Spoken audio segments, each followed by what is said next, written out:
I'm just going to read a short statement followed by my question. This was written by a very concerned Cambridge resident, so I just wanted to bring this to the public's attention.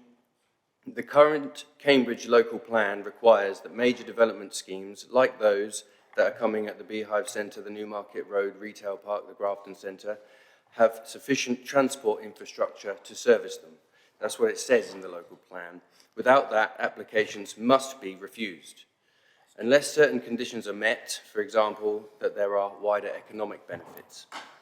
Developers are now claiming that Cambridge is so important to the UK economy that we should disregard the fact that all of these schemes are unsustainable. See, for example, the Stantec report from 2020, which clearly lays out in stark terms the lack of water to supply any more development in the greater Cambridge region. That was written long before the recent revelations about the dangerous state of water company finances. And so, we have speculative developers desperately applying for as many employment site schemes as possible so that they can claim that we need to build more houses, all the while saying that their schemes should be approved without delay because they are sustainable and there's a climate emergency.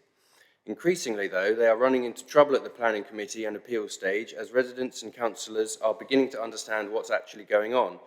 Michael Gove has thus announced that he's going to send a planning hitman, Peter Freeman, to produce a new vision for Cambridge. Never mind the already existing democratically arrived at local plan or the evident gross oversupply of commercial property in Cambridge, which could likely be repurposed to accommodate lots of the government's growth agenda without encroaching into greenbelt land, or the fact that there have been major behaviour shifts in getting to work since COVID-19. That was in the G.L. Hearns report for employment space oversupply. So the congestion charge, it would seem, is to enable speculative development, for which there's no water. So my question is obviously simply, how long is this going to go on for? How long are you going to keep up this pretense?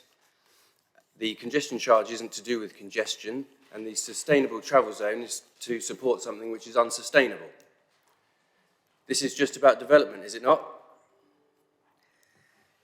Thank you, Will.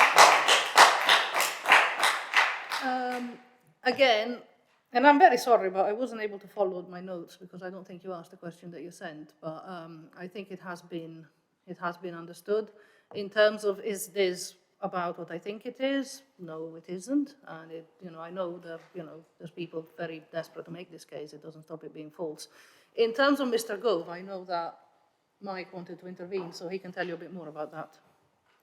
Thank you, and thank you for the statement and the question. I think if I can go backwards before I specifically about Peter Freeman, back at the end of May, Nick Johnson, myself and Councillor Bridget Smith wrote to Mr. Gove to outline our concerns about the water scarcity in this city, because quite clearly no sustainable development can take place without the effective water. So oddly enough, in that we agree with you.